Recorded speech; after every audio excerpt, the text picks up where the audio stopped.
Hello out there in podcast land. I am Solo Base 15. I am here with my good friend Zareth. This is the Gambit podcast where we support Prime Force Gearing Gar Saxon. How are you tonight, Zareth? I'm doing well, Solo. I also support that. This is the podcast. If you guys want to hear the official sponsor of Prime Force Gearing Gar Saxon, this look no further, folks. That's what we want uh, here. and for those of you that don't know, our friend Mudbum is currently running a challenge that if he does not get enough watch points donated, and for him it's called clench points, donated on his stream, Prime Force will need to have a Gear 13 Gar Saxon. So, Super fun. support Mudbum, but support Prime Force as well. I, All right, I support Gar for all. Gar for all. Um, all right, Prime Force, thank you for joining us. It's always good to see you here. And then Vertigo, Dooffiend, Rampage. Welcome, everybody. Let's kick off with the podcast because we actually have a decent amount to talk about tonight. It's Yeah. not like our normal weeks where we say we have nothing to talk about and then talk for 2 hours. Now we have something to talk about and we'll talk for 2 hours. I uh, know. There's somehow a difference. We right. don't know why. All right. So the big thing, we're going to go in order here. Prior to any other announcement, we got a post saying that there is now a Mandalorian tag in the game, which is interesting because you've predicted it. I've said it might. God, I forgot to change the title. There we go. So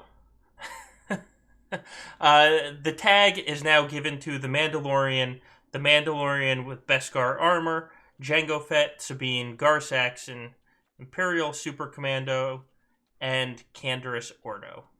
So you've been calling that this would happen. So how do you feel about it now? Um, so I won't lie, Solo. My very first inclination when I saw that there was a Mandalorian tag was to go to you and tell you, I told you so, in like the most abrasive told you so way possible.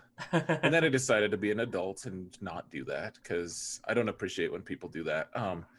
And honestly, we don't really have a Mandalorian faction yet. Like, yes, they're all grouped. There's one character that has synergy with that faction. But it's worth getting excited over, but it's not substantial right now. Like it doesn't really truly exist yet. So Yeah. so my initial excitement was kind of dampened anyways. Like, I've been predicting a Mandalorian faction for a while. I think this is a great indicator that we're actually going to have a substantial real faction. But right now, all it really is one character who doesn't really lead Mandalorians, the ones that we have right now, at least very well. And like, I don't know. I'm excited, but at the same time, I feel a little disappointed. What's your thoughts, Solo? Um, I think that this is exactly what I was saying beforehand of great, they added a tag. Now what? Like, this team just does not synergize at all. Not really. So You're right. it's really I think at all is maybe a tiny overstatement, well, but okay. Like the Mandalorian and Jango Fett obviously go together, and Gar and Imperial Super Commando have some synergy together, but they're not an A or B squad that you're going to use in a grand arena. They are like I've lost 5 battles. What do I have left? Ooh, a couple Mandalorians. Maybe this'll work. And then you throw it against the wall and it doesn't. Like, it's not a team that you can use right now. I am interested in them using this tag for future releases. If we get like a Bo-Katan or God, really anyone.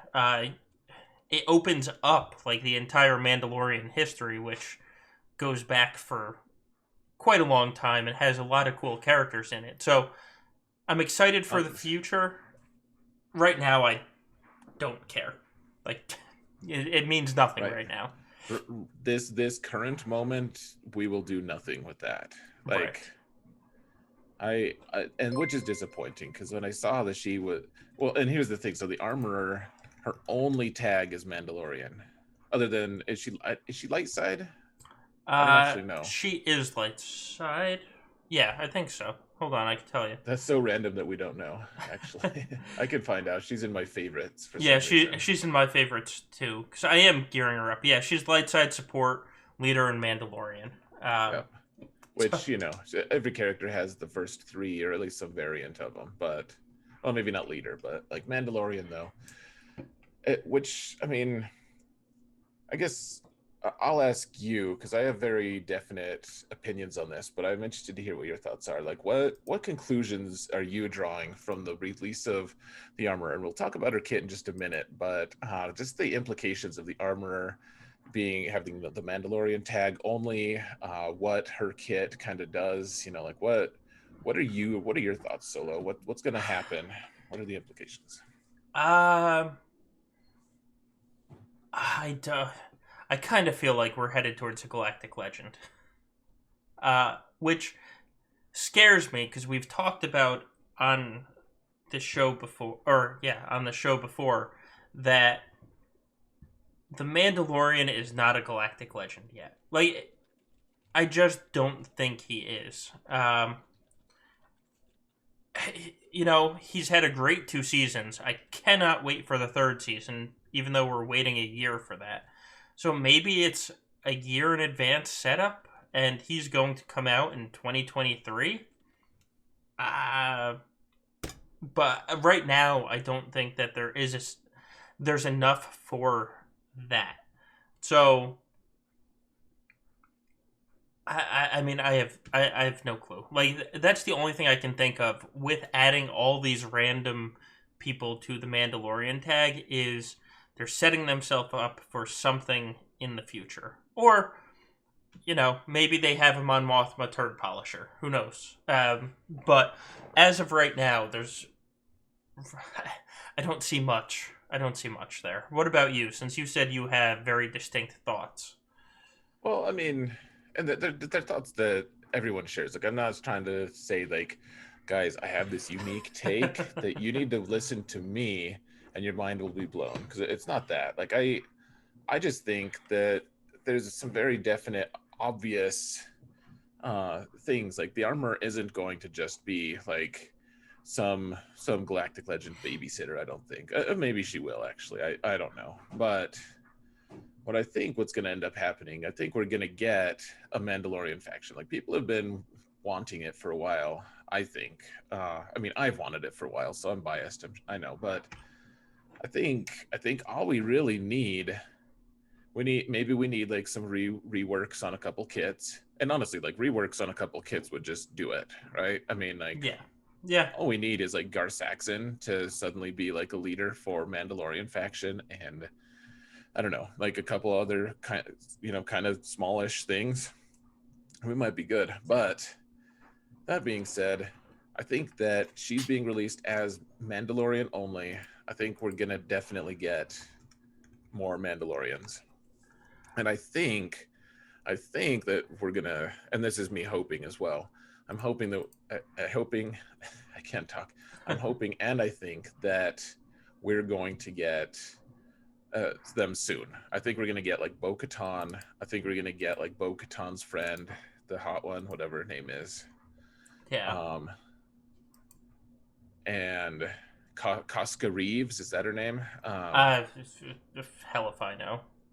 I feel like I looked it up the other day. I think No. it's something like that. Anyways, like I think we're gonna get a couple more pretty soon. Like they'll wait for a little longer for spoilers' sake, just because Disney doesn't like all the spoilers right away. But like I was talking to Clash, he thinks like March would make sense, and I guess I'd be okay with waiting till then. Maybe we'll get like a Galactic Legend. I don't know what galactic legend we could have though for him. Like people are like galactic legend, and I'm like, we would have to wait for a long time. Like it's been long enough for on our show. Like if you guys don't want spoilers for Mandalorian, I think maybe you guys should, like I don't know, you should go watch it before you listen to the rest of this. But I'm not going to give any mind blowing ones. But I do think like Mandalorian could have another form Yes. eventually. But like, I mean, he hasn't used his spear yet in game. Like he just uses his knife in his recent version. Like almost like hinting that we are going to get another version with the spear. He hasn't used his jetpack yet. Like he's got other gear and equipment and looks. He hasn't used the dark saber yet. We don't know. I don't right now though. He is certainly not a galactic legend. Like no one No. knows who the hell he is. Everyone just calls him Mando because he's like this generic Mandalorian Right. to them. Yes. Well, I mean, it's not even a hint that we're gonna get another Mandalorian at some point.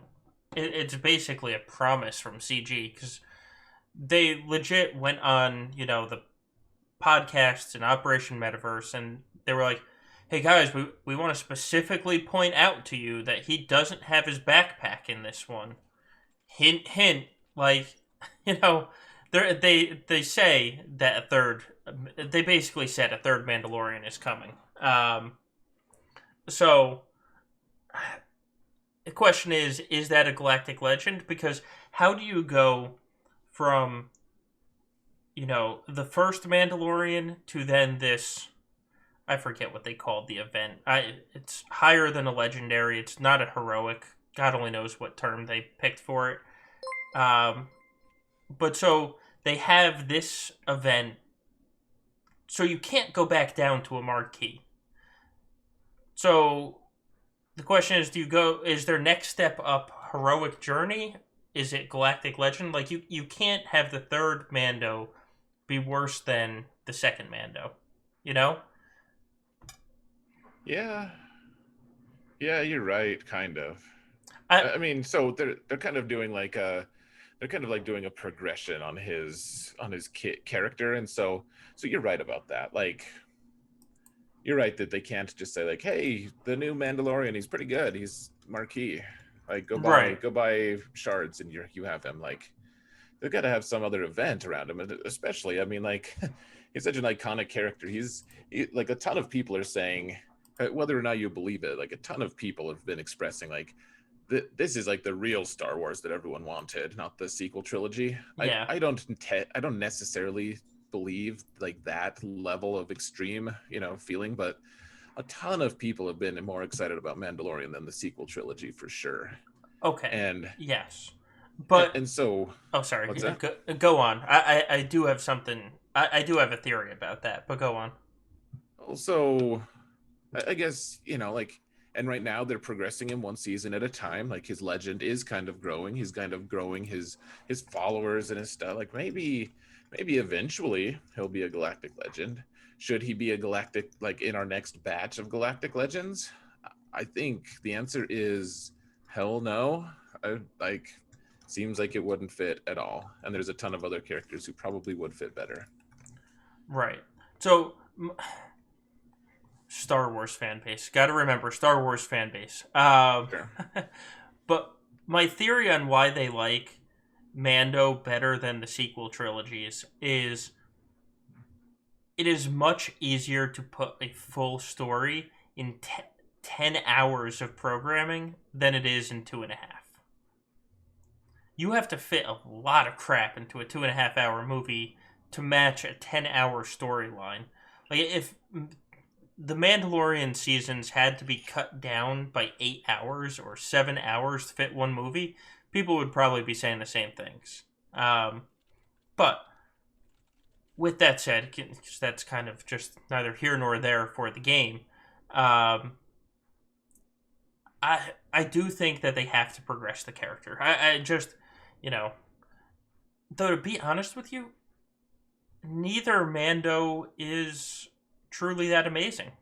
Um, No, like he's kind of a badass, and he's more relatable now yeah, on a personal like a character development standpoint. But right. yeah, like he's not a person that like I haven't really been able to argue with any of their choices for Galactic Legend. Excuse me, Bless you. so far. Right. Thank you. Like I so far I think that I mostly I'm fine with it. Like whether or not I like Ray or Kylo, like I was fine with them being Galactic Legends. But like from a lower standpoint, he's not there yet.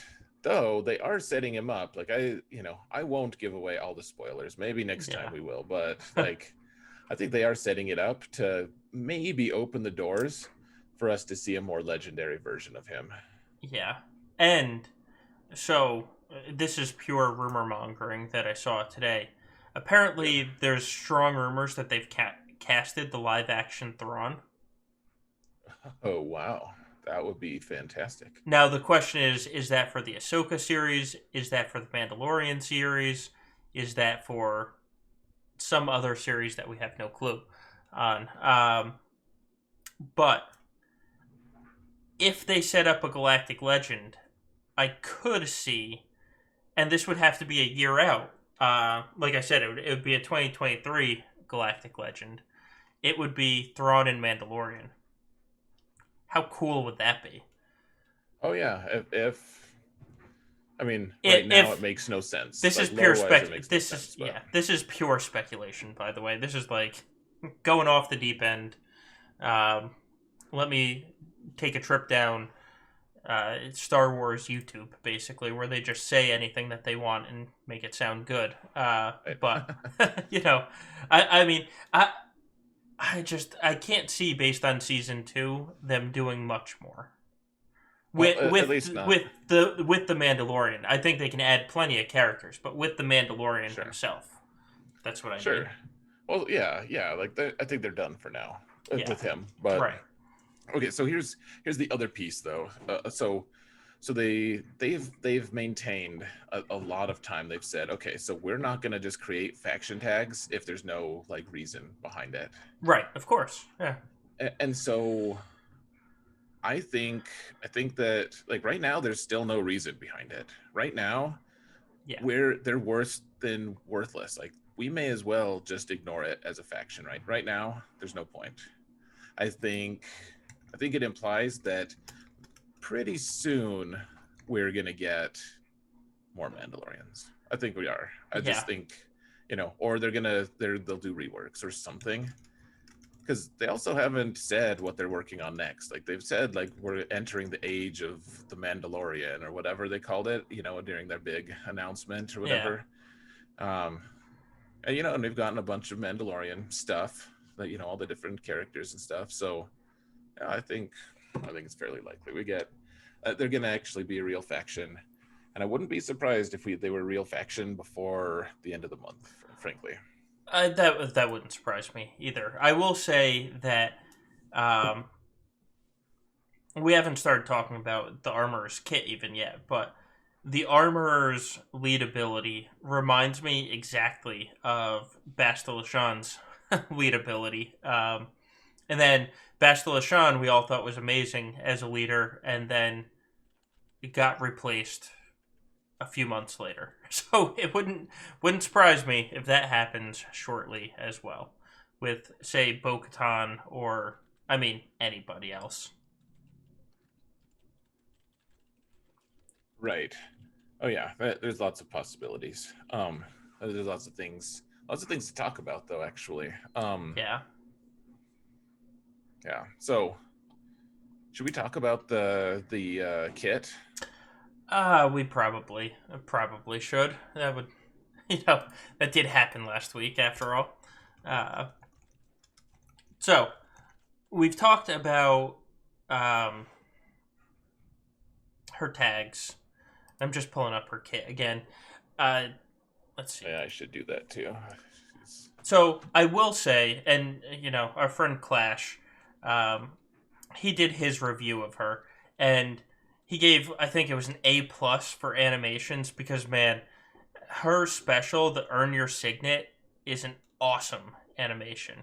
Uh, he he totally didn't give it. He gave it like a B did he? minus or What did he give it, the it A was. plus to then? I gave him a bunch of crap for it because he was like, because in his comment he was like, "I've just finished watching the Earn Your Sigil or whatever it is, Signet. I just watched that animation three Yeah. minutes straight. You know, B Yeah. minus." And I was like, Was it B? how many characters have that sweet of an animation? Like they can't just say a B minus. Like, and the rest are generic. They're not even bad. Like, Right. so he, anyways, So we can he see the acknowledges animation on screen. he, There we go. he acknowledges that it's pretty cool looking though. I mean, that is such an awesome animation. Oh, it really is. It really is. Yeah, I no complaints from me. And I mean, I've said it before though. I don't play this game for the animations. Like they're Right. cool, and I'll acknowledge that they're cool. I'll enjoy them.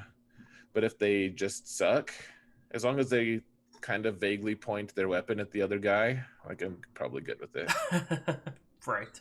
Um, but all right, so let's talk about the actual kit, and I'll scroll up and stop just being distracted by the animation. Um, all right, so the basic ability is it's kind of a simple ability of deal physical damage to target enemy twice. If the target has armor shred, she gains a stack of Beskar, and we'll talk about what Beskar does later. So it's a basic. I mean, it's used to build up stacks on her, basically. Right. And it's fine. Yeah, it's. I will say, when we all knew the armor was coming, people said she hits people with a hammer. I hope she hits people with a hammer. Well, that's that's what this basic does. So, uh, good. All right, moving Okay, on well to done. Yeah. moving on to earn your signet. And so here's the text, and a lot of people, including us, suspected that the armor was going to pass out buffs. That that was going to be her main function, and so here's the buffs. With Earn Your Signet, and it is a Zeta ability, she loses all stacks of Beskar that she has. She grants it to another target ally. Um, it can't be copied, dispelled, blah blah blah, and so what these stacks of Beskar do is if you give one stack of Beskar, it gives 50% defense and 15% health up. Two is you recover 30% protection at the end of your turn. And three is you gain 100% counter chance and you can't be critically hit. Now, these buffs are fantastic. like I don't think I've heard anyone complain about the buffs themselves. So for this one ability, I mean, I like the ability. Yeah, that's fine. It I, is. The mechanics are kind of wonky, but yeah, it's fine. right. Well, we'll get into why this um, doesn't work quite as well. Um, so the next special is This Is the Way, and it's inflict armor shred on target enemy until the end of battle. Call all Mandalorian allies and allies with Beskar armor to assist, and they deal 10% less damage. So there's not a huge damage penalty here on her call to assist, which is nice. And it's only a cooldown of 3, so you can get to the mass assist um, fairly quickly. Right. Well, yeah, it's fine. I think the awkward part is, and as people are saying it in chat, like she has to take a bunch of turns just to be able to apply the stacks that she's getting. Yeah. Yeah, You she know, needs to take 2 turns, which is the awkward portion of it. Um, so why don't I'll just skip the leader and we'll talk about that unique since they want to talk about that first. So uh, the unique is the first time another ally falls below 60% health, the armor gains a stack, and that ally recovers 40% protection. And the armor starts with 2 stacks of Beskar ingot. So, and we've already seen this, but the first thing I thought of with this is so the reason why it's so good is he gets the bonus turn at the start. He gets to give out the tech before anybody goes. That is the armor's big problem. So she starts with 2. You want 3 stacks. So she has to either take a turn or your team has to take damage. With the unique, I've always thought that Kylo would trigger this unique and give her the second or the third stack before she takes a turn, which we've now seen in practice with everyone that's now putting armor with Sith Eternal to beat Supreme Leader Kylo's. But it is kind of silly that she needs to take not one but two turns to hand out her Beskar ingot.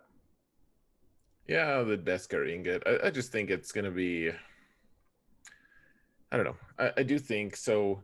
So what are the? How does she get the? So she can get it by doing this. Isn't her basic also something where she She gains one if someone's armor shredded? basically every ability is she gets it through every ability. Yeah, it's her basic. She gets it if their armor shredded. Um, Yeah. So what so you can do, you could have like Sabine in there, or even like, heaven forbid, like Moff Gideon, because he's fast. And as long as he could go, you could set it up a weird way. Like you could have it be so that you armor shred someone with one of these other characters, then you call her to assist with someone else, and then on her first turn, then she can hand it out, right?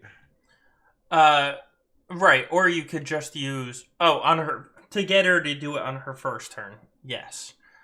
The way that CG plans for it is they want you to use the This Is the Way ability, which will grant the third stack, and then on her second turn is where she can hand it out. And they did. They gave her speed, so she's going to be fast. That her base speed is 186. Which is pretty good. Yes, but it's so easy to ability block or stun. My So we talked about what we think for the Mandalorian tag.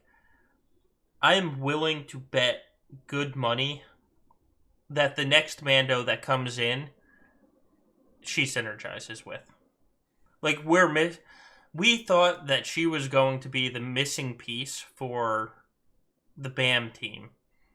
Really, I think that there's a missing piece for her that we don't know, and if they didn't do it this way, it would have broken the game. Yeah, I tend to agree. I think that she's like the precursor to something more important. And then Right. maybe Beskar Mando actually fits in as well, but at this point, Right. that's speculation. Who knows?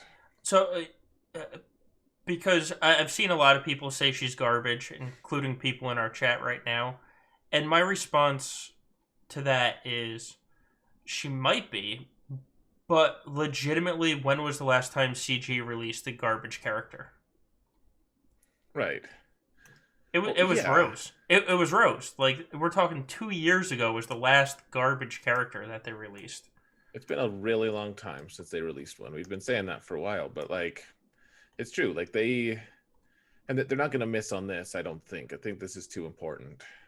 Right. And So she's also on her own, not exactly garbage, anyways. She would be disappointing if this was all they did with her, but she's not totally garbage, anyways, in my opinion.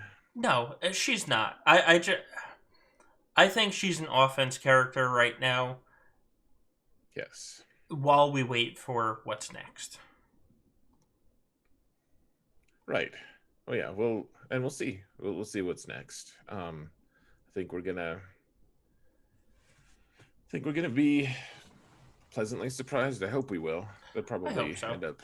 Yeah. Anyways, I like her. I like her kit in theory. I Yeah. don't. If this is all that she is, like she'll just end up sitting with Sith Eternal, and it'll be awkward. And Like, even that counter has been figured out anyway. Uh, or she'll sit with some other galactic. I right. mean, we always want Galactic Legends to be able to undersize things. Like she could be one of the facilitators for that. She could. I'm sure. Yeah. Oh god, you give Supreme Leader Kylo 100% counter chance and can't be critically hit. you know, I could see the fun there. Uh, but anyway, I think we can sort of move on. We had a podcast question that I thought was interesting to bring into the main portion of this. So let me get rid of that animation so we're not all mesmerized. So we've recently had two new marquees in the Armorer and Moff Gideon.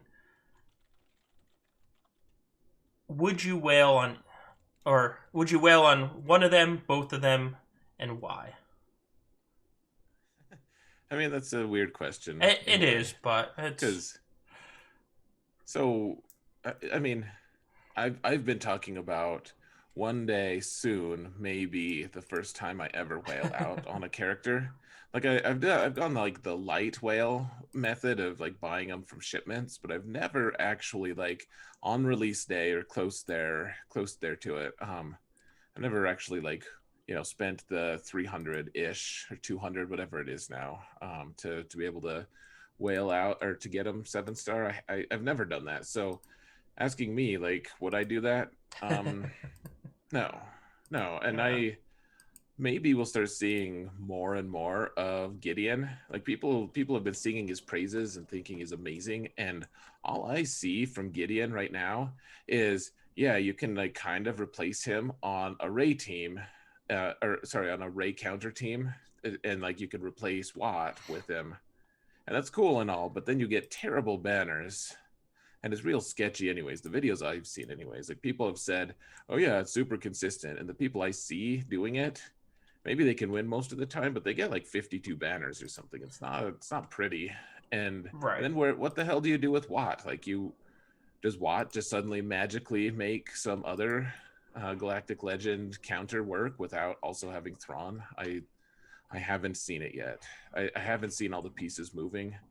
So no, I would not 7 star him if he was like my first character to for 7 star. No, not knowing what I know right now. I so I'm a little. If you have to choose between one or the other, it would 100% be Moth. As far as current in-game impact, yes. Right. For potential awesomeness, I would say maybe I would choose the armorer if it's just like in terms of if I have to do one. But yeah, Yeah. in-game impact, you're right. Go ahead. I just I really like Moth's kit, and maybe it's because I haven't played with it enough. But like you said, I see him doing really fun things, but he's really not adding anything, right? Um, like how do I put this? I don't see him doing anything that hasn't already been done. He just changes the way you do something. Like you said with the Bastila Shan, like I've seen people using him with Vader to counter things, but it's like Vader counters these things anyway. Um, the one thing he does have is super speed. If you have enough speed mods to put on him, which I can't justify myself getting him to 360 speed and slowing down, you know, Darth Revan. Like would I rather have Darth Revan or Moff Gideon at super speed? The answer is going to be Darth Revan. Would I rather have my Jedi Knight Revan or Moff Gideon at super speed? The answer is going to be Moff Gideon. Would I rather have Sith Eternal or Moff Gideon at super speed? The answer is going to be Sith Eternal. So already he's sitting at a third tier speed set for me. So I don't know. I really like his kit. Sure. Once we get to 5v5, I'm going to use him. Like, there's not a doubt in my mind I'm going to use him, but I don't know. I don't know. I really like his kit. I just don't have a use for him at the moment. And of course, what's going to happen is in a month when we go into 5v5, I'm going to use him. I'm going to be like, what the hell was I thinking? I'm an idiot. But, you know. We'll see. We'll see. I'll be honest. The gameplay that I've seen and the granted, this is all from other people doing it. I just haven't been like, yes, he's impressive. He does some cool stuff. I just, I haven't been like wowed by how overpowered he is, or how even how like dominant or strong he is when you get a new character. Like when we got Chupio, and we saw the people, the early relic, Yeah. whatever, with Chupio. I was like, I need him in my life. Like I need him right now. Like he's amazing. Right. Like it was very apparent how strong he was.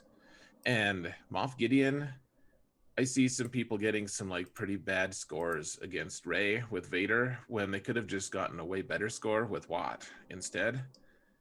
Or like people are like, hey, well, you can totally do this with Eternal Emperor. Like you can kill him with troopers if you have Moff Gideon. And I'm like, I do that without Moff Gideon already. Like Right. apparently he unlocks the ability to do that against like Darth Revan on the team or Yeah. whatever.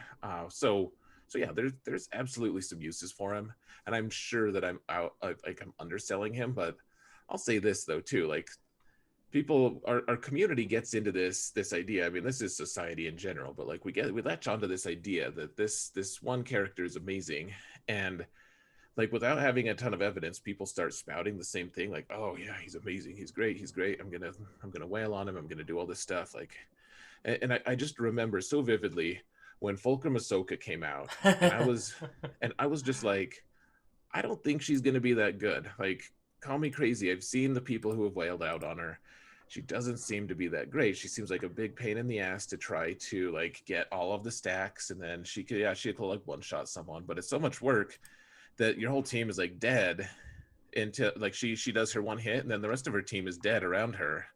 And it's like, well, that was cool, I guess. Like that was sweet. And so I said that on Reddit, and I got downvoted. Like that's my like all time like most downvoted post ever. I think was like people were just like, you're so stupid. Like how could you possibly?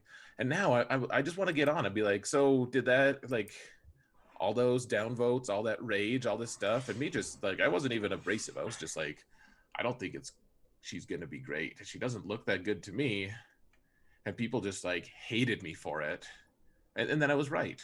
And I'm not saying I'm right about Moff Gideon. I haven't seen the evidence yet. I think Gideon's a lot better than Ahsoka. Fulcrum. Probably, probably. I do think that Gideon is a character that's going to be used every Grand Arena. I just don't think that he is like it's not A tier, an S tier, because top tier is S tier. Like he's not an S tier character. I think he is a solid A tier. He he does do things that are great. But yeah, and Fruit Ninja Mike just said it in chat. He's not the best trooper that came out this year. Piet is. I would take Piet over Moff Gideon 10 times out of 10. Oh Uh, yeah, Piet is outstanding, and yes. yeah, yes, I want Gideon. I think he's worth the like 1 in 4 years wailing on a character? I I wait for him. I, to quote Ando, who was quoting Hamilton, I'm willing to wait for it. Yeah. Ando keeps saying that lately. It's cracking me up. Anyways, uh, yeah. All right. So why don't we move on? We've probably made ourselves look like fools when in the next month these fantastic videos come out, which I kind of hope they do because I already have a Gear 11 Zated Moff Gideon. So well, I we're won't not complain. saying we're not saying Right. he's terrible. I don't see the overpowered stuff. So here's before we move on, I will say one thing else, one other thing. So we've been getting all these light side Mandalorian things. The only dark side Mandalorian anything that we've gotten has been Moff Gideon. We could easily be getting more.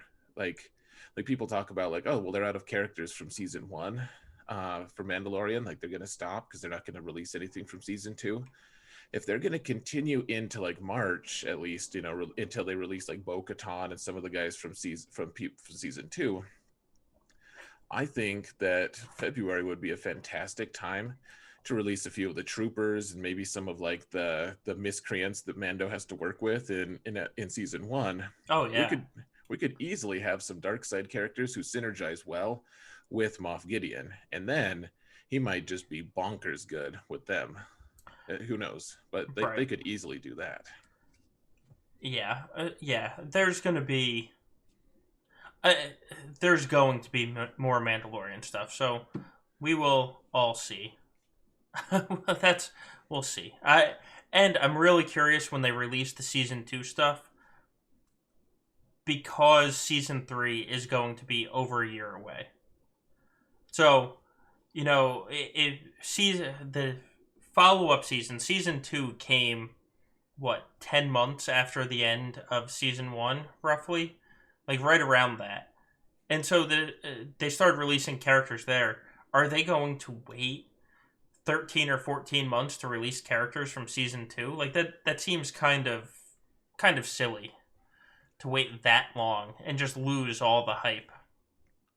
Yeah, I frankly think well, especially because they're going to be releasing new shows and stuff. Right. That and for them, for the way CG has worked in the past, like it's all about opportunity windows, and like once they close the door on certain things, like they don't revisit it No. hardly ever. Like every once in a while, they'll be like, "Oh, we forgot to release this random character from the thing that we were doing a couple months ago, so here you go." But for the most part, they just like do one big chunk. They're like, okay guys, hey, we're focusing on like the Geonosian fight or whatever, and they Right. they do it for months. And now we're doing Mando. Like if we get another like 6 month focus time on Mando in a year, like this game will have ended up being a preposterously long focus on Mando, which I mean, some people might like it, but I would like to kind of move on to some other era at some point, and especially with all the new TV shows coming out, like they're gonna be there's gonna be a ton of other things to focus on. So I Yeah. think they release season two stuff before they move on to something else. That's my speculation, at least. I agree there. Um, all right. So, actually moving on. Yes. There was one other thing from the update this week that is worth talking about. Uh, and that is the issue with Bastila Shan Fallen with her fear, where the follow up effects would apply to enemies without her fear rather than enemies. God, the way that they worded this, it's like, what the hell are you saying? I'm reading this word for word.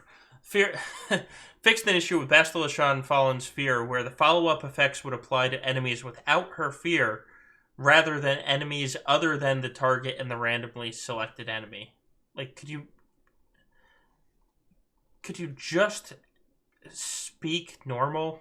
Like, it doesn't have to be one sentence. Like you can make two sentences to make it clear. So the follow up effects were applying to all enemies, not enemies with her fear plus the randomly selected enemy. That's I think that's the best way to you know uh, keep it simple. Stupid. It's either way. Bastila is going to hand out uh, Those debuffs. less debuffs now. That's what that comes down to. Yeah, I'm so confused by it, honestly. It's very so. I mean, you and I were talking about it a little bit, and so okay, so maybe it hasn't been going the exact way her kit has read, but at this point, like it's been going on for so long, it's really hard for me to be okay with this change because she wasn't broken before. So it's kind of, I mean, they weren't trying to nerf her. It wasn't explicitly that. They don't really try to nerf things, but if it's been going on for years, and she's been around for years at this point, hasn't she? Like close to It's multiple years at least. what, January of 2019? So probably 2 years. Is that Something right? like that. I Yeah. have no idea, but she's been around for a while, and like if it's been going on for this long, it seems like that's just a feature. Like I feel like they should just change her verbiage in her kit. That to me that makes that way I don't feel like I'm just losing some viability. Like this character that we have all relied on doing a certain thing for so long is suddenly just not doing it just because they finally got around to fixing what she did a year and a half later. I don't know. And maybe it has she hasn't always been doing this and it's just a recent bug. I don't know. I've been using her actually on a few of my accounts and she still seems pretty good. And she seems to be doing similar things to what she was before, so I Yeah. don't know. Um, and the one theory that I've seen that actually makes sense, and this is from our beloved Prime Force that we were uh, trying to get to Gear Car Saxon up at the Still end of the month. still trying to. Um, uh, his theory is that it's because of a potential character interaction that we don't know about yet. Which, That is a fantastic point. yeah. So we'll see. Maybe this week we get an update.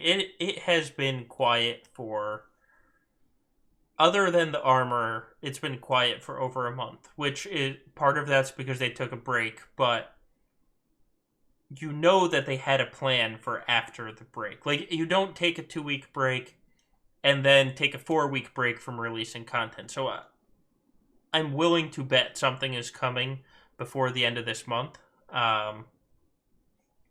So maybe it is that's what they're working on.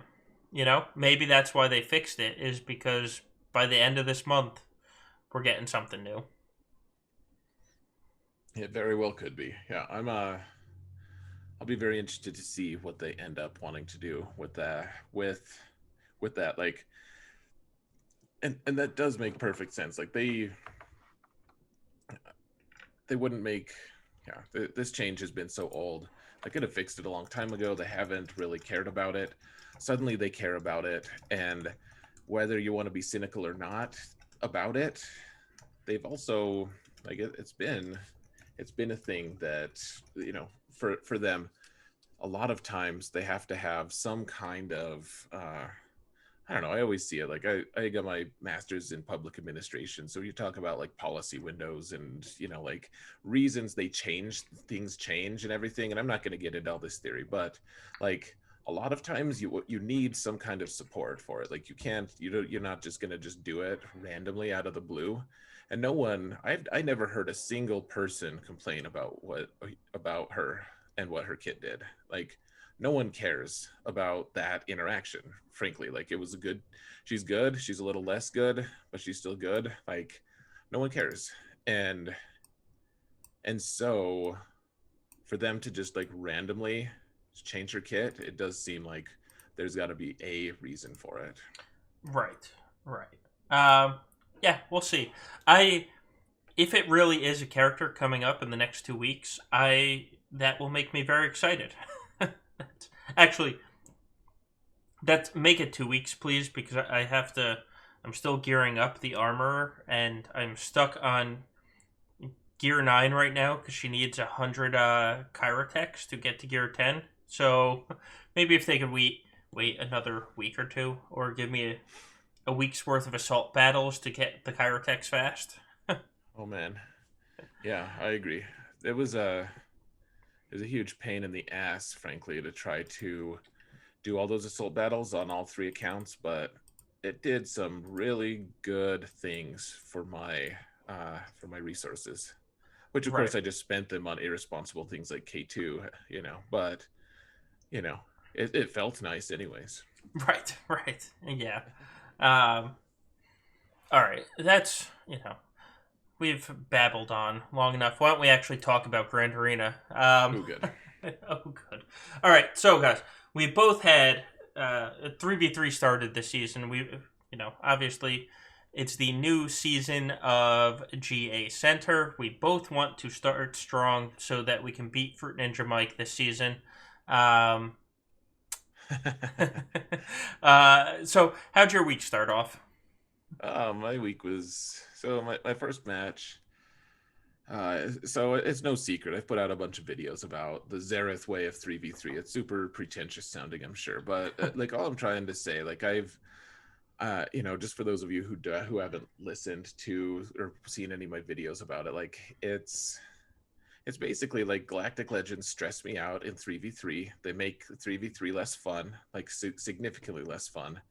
So why not use your own Galactic Legends to cancel their Galactic Legends? Because you can do it pretty efficiently if you do the right counters. And granted, sometimes you need more than one Galactic Legend to actually have that depth of being able to get an efficient kill. Like Supreme Leader Kylo, if that's all you have, he'll efficiently kill a couple of them, but he'll also die horribly to, or maybe not die horribly, but he'll drop all of his banners to a raid team or whatever. But if you have all four Galactic Legends like I do, you can kind of work your way around and make it so that you get like 51 plus banners every time. And so that's what I did. I kept all four Galactic Legends for offense, and I kept too much, frankly. I ended up with a really good score, like a very solid score in 3v3 currently with two ships in the zone, or two fleets in the zone, is like a 2660.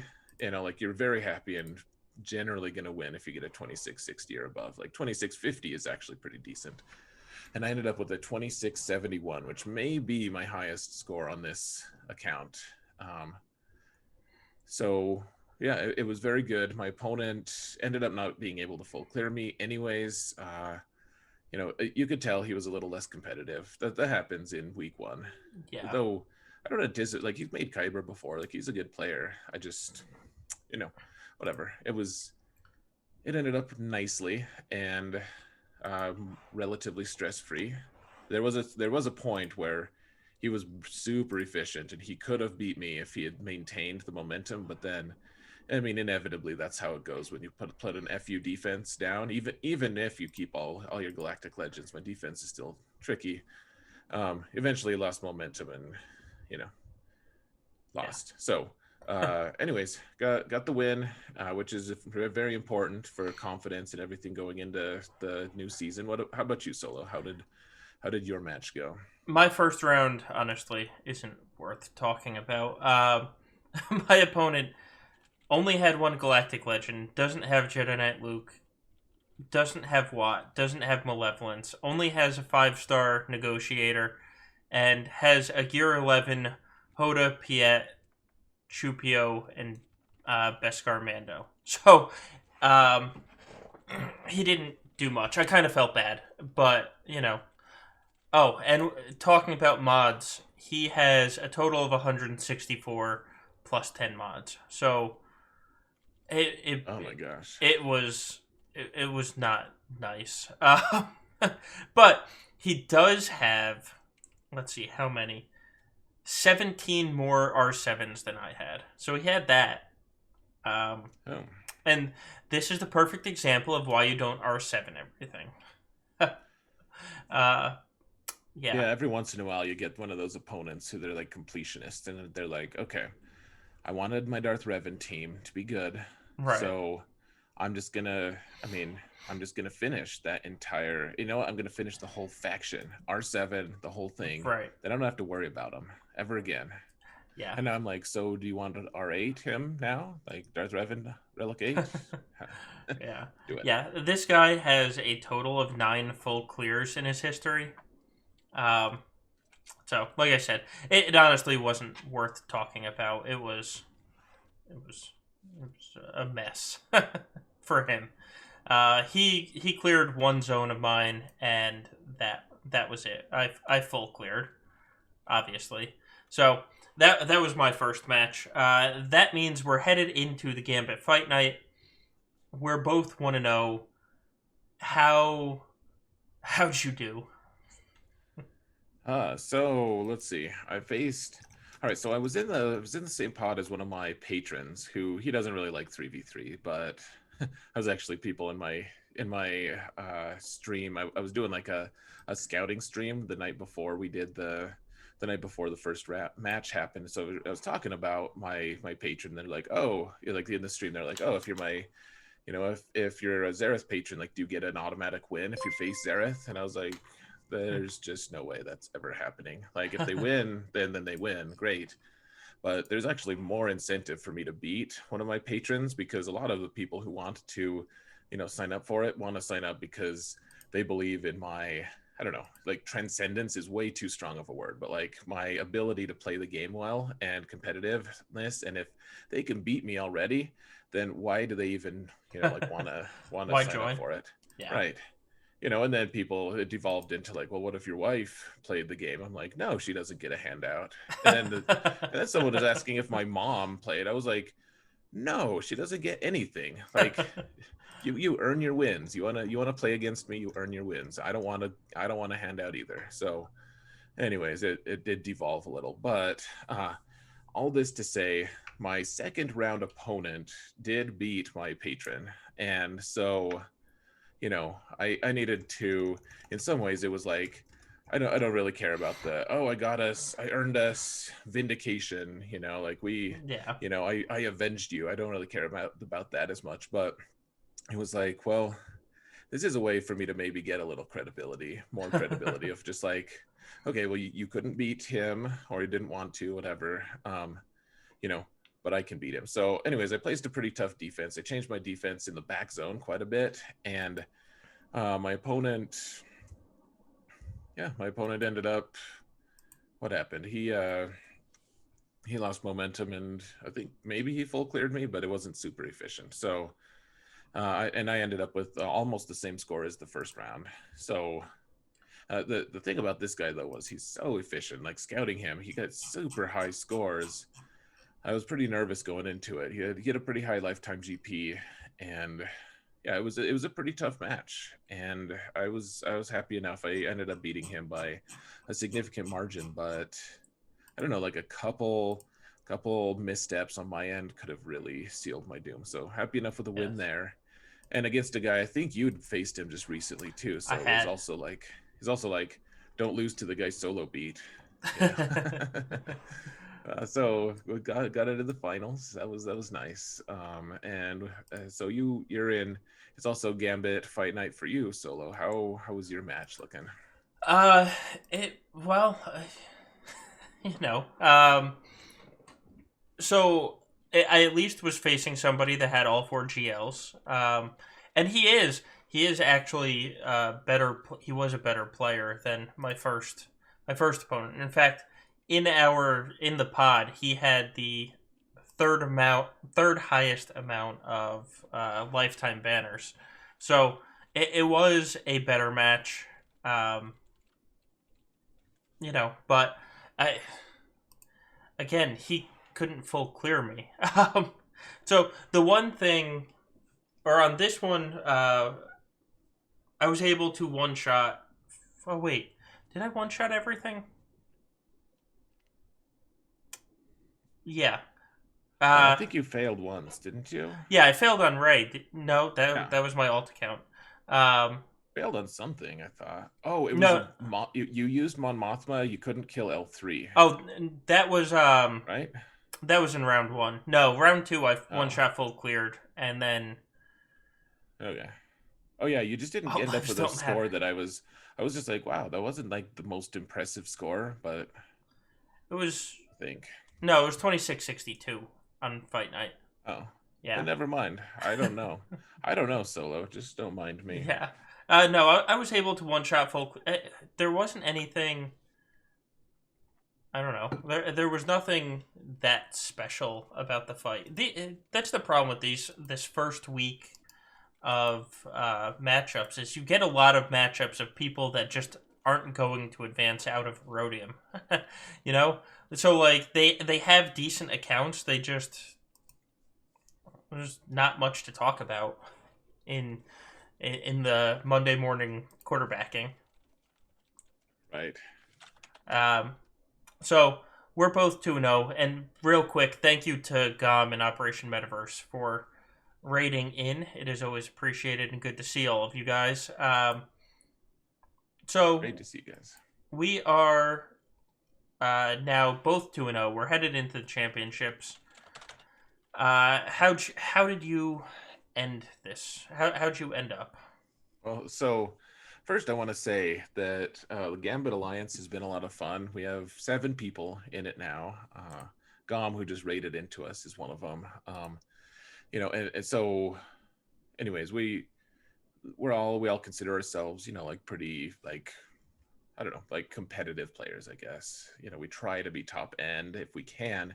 Doesn't always happen that way, but anyways, we going into the finals, all seven of us were in the finals. Like we were undefeated.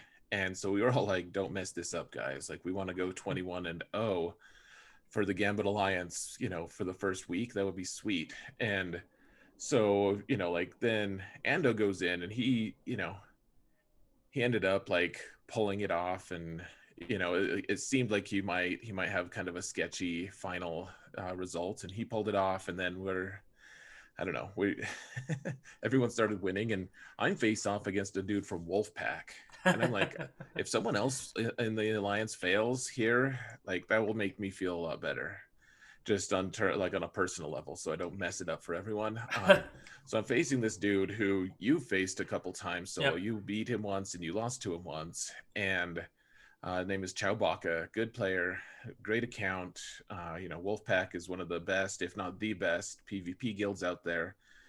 And so yeah, I marched into this match, and immediately, so I tried first off, I did all this research. Look, I even had one of my friends test for me and everything, like uh, using General Skywalker against a Jedi Master Luke with Kiadi Mundi, and it seemed to work with kind of lowish banners, but like it consistently worked. So I jumped in and promptly died without killing anyone. I barely killed like protection on them, on some of them. Like it was like Skywalker sat down and Kiadi Mundi just like marched over and killed fives immediately. Just He like did. It was destruction. it was a sight to behold. I was like, wow, that is amazing. If I could do anything in my life as well as Kiadi Mundi just killed fives, like I would be happy. So anyways, just total loss there. And then I was like, okay, well let's do another fun counter. So marched into the full bastard Darth Revan team on the bottom zone, and I wanted to use Fatal's counter with Darth Vader to kill Darth Revan. It started off well, killed Darth Revan, and then it just went to hell from there. I started off with I lost two of my best teams for like zero gain.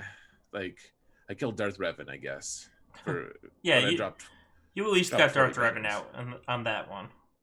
Right, which that is nice for sure, but dropped 40 banners for it. Like that's not worth spending 40 banners for. No. So wasn't a good start. I did lost two teams for no actual kills, so I had to kind of dig deep. I had to figure out a lot of things.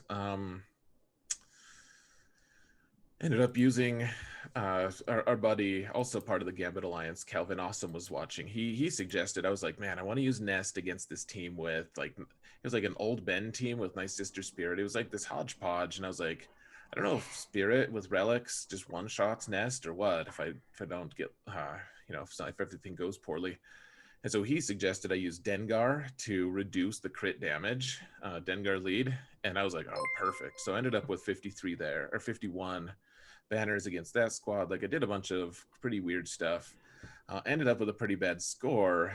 I think the most notable thing though was I was using Treya to kill him on Mothma team, and I spent a long time at the end trying to get Scion to heal his protection at the very end, and I did manage to just he ended up getting the killing hit, healing his protection. I got a 52 instead of a 51, and chat was like, dude, just like finish it, like just 51 is fine, just move on. And I was like, and then I lectured the whole stream. I was like, guys, we need every banner we can get, even though it feels like we're being inefficient and everything sucks. Like it matters. These banners matter a lot, even if it feels like it doesn't. Like long term, it can. So, anyways, I marched my way to a respectable, given the circumstances, score, having failed twice. Yeah. Um, and so then my opponent went in and attacked, and I was in the middle of my alt attacks, and when I looked at the score, I was like, oh, it was just so funny. I ended up with a draw. We scored this. We had the same banners, but I had more GP, so I ended up winning on the tie. And then I was like, I got to tell everyone, I told you so. Yes, that's always a. We've talked about talked about it on the podcast before, where like you'll sit there and give advice, and anything can happen in the game, and then they're like, "No, we're not going to listen to your advice," and then what they do works out, and you're like, "God damn it!" Like, Right. really wish that you failed that, so that my advice would actually sound like I actually know what I'm talking about. Right. It would carry some weight. Exactly. Yeah, but it is very a very big vindication when you're like, guys, we have to make every banner count, and then you say, "See, I won because of that banner. Told Right. you so." I yeah, I put in an extra minute of work there for that one banner, and you guys called me crazy. But you're the who's the crazy ones now? Who are the crazy ones? Yeah, I remember I was watching that, and I was like, and I agreed with what you're doing, but when you're watching it, it's like you were bending over backwards not to kill him, and Right. it's just like, oh no, I can't. What if I do this? That's not going to hit for that hard. And you're like, okay, let me try this and then this. Maybe Right. this will keep him alive. I was like, oh my god. Well, yeah, I'm like, okay, what attacks can do the least damage here? Because I don't Right, want to kill him too early. right. I know it did. It looked so silly. I'm sure. I don't deny it. It was just like, just for one banner. Like seriously, Zareth. Like, are you kidding me? But then I ended up winning it only because of that. Like, and I guess you could make the argument if I had been more efficient on other attacks, I could have also won that way. But I mean, I clearly I did try. I tried to get good banners everywhere. That was the one point that it actually panned out for me, and I'm happy it did. But Yes. anyways, so I ended up uh I ended up with a kind of win. Like, I don't know. I consider it a win just because what the only other time I got a win via a tie.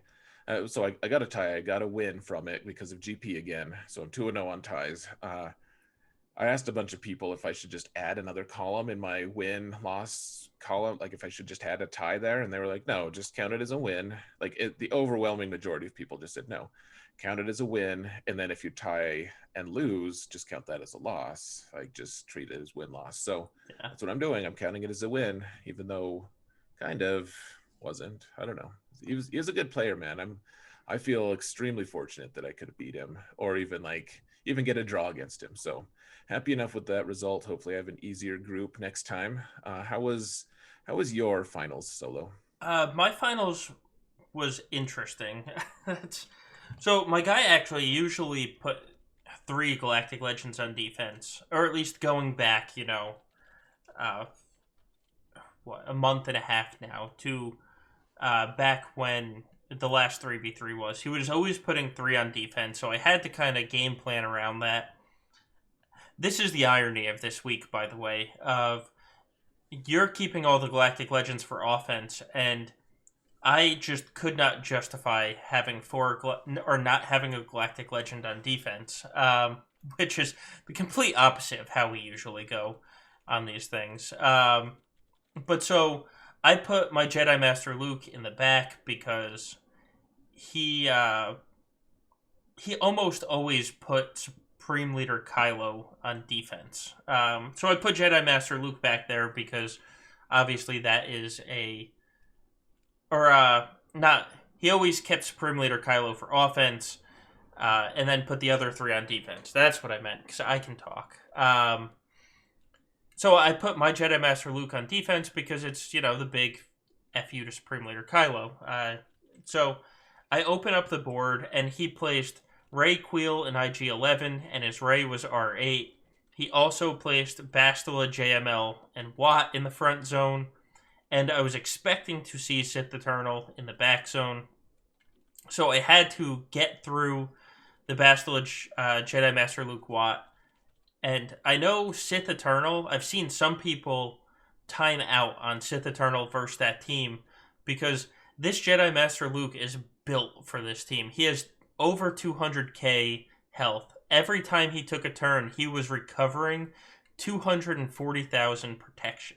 Like it was absurd how much protection he was recovering every turn because of that stupid tank tech. But uh, I used Supreme Leader Kylo. It took no extra time than it usually does, and my last basic did 1.5 million damage to that Jedi Master Luke, and he melted away for 55 banners.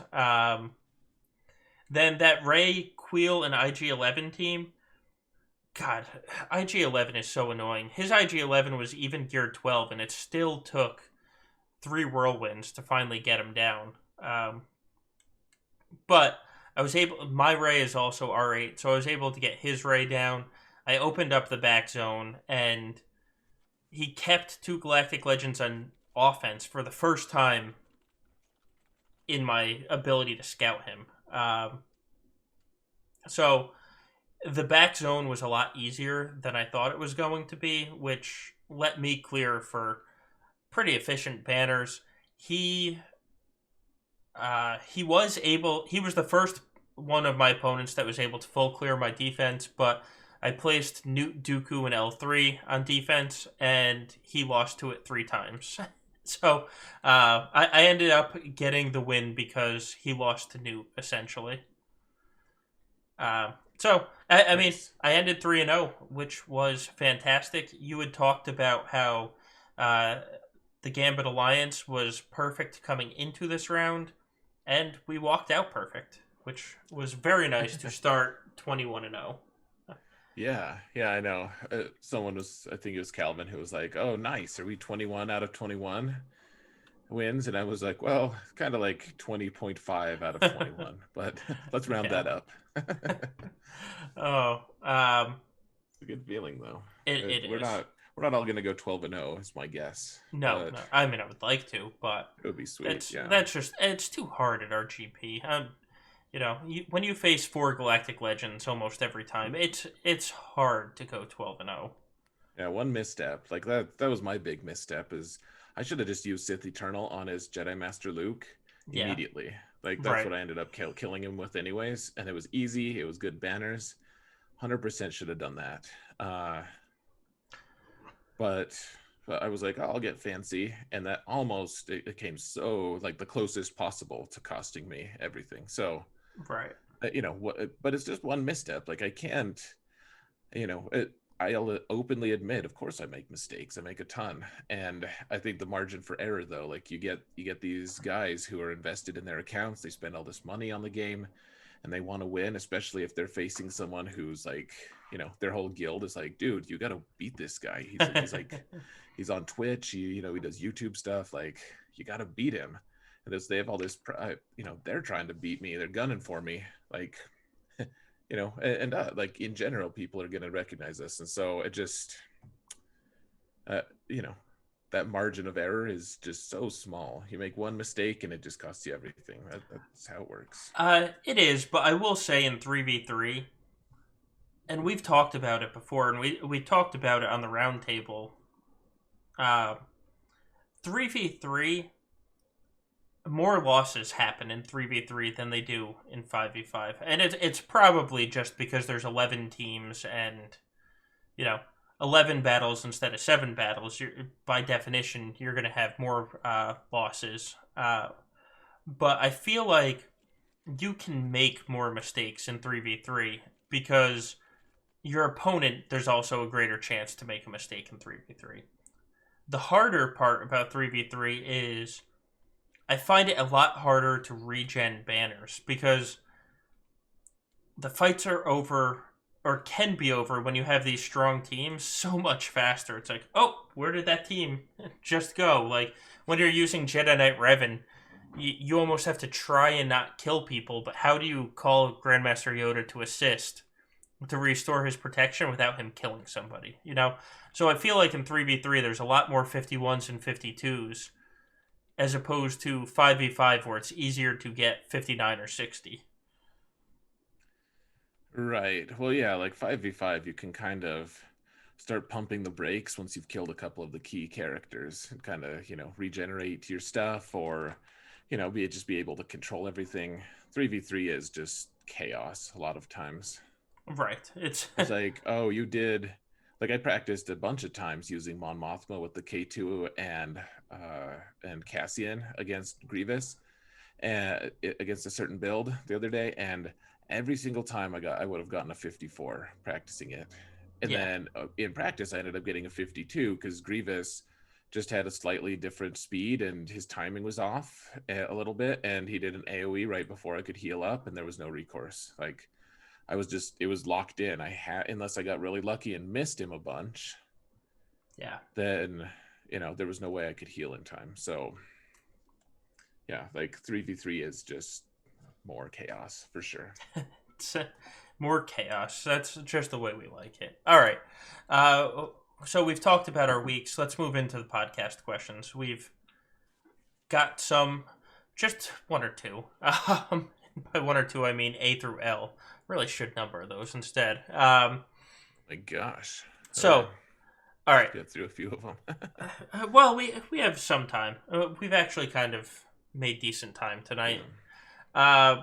So keeping in mind that uh, there are a decent amount of guilds that are now farming the Crankor, do you think that the next GLs will have a few R8 requirements?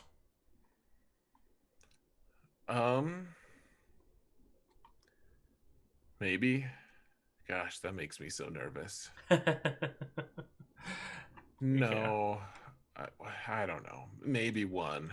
If they did one, people might accept that. Two, if they made it like three, I think people might seriously like lose their collective stuff.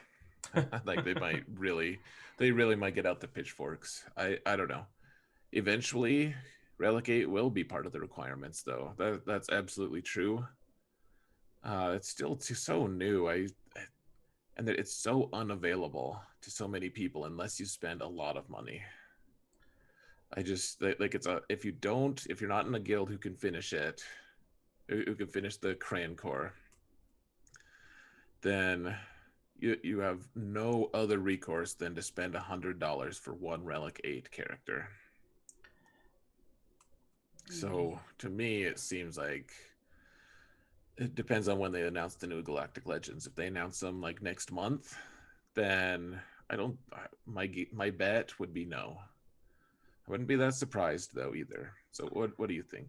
I think this this summer, I said they're never going to require Jedi Knight Luke for the next Galactic Legend, and they're not going to do it because it's so inaccessible to people, and the GET1 characters are needed, and they're never going to give that or require that because of what it takes, and they're going to want to make money.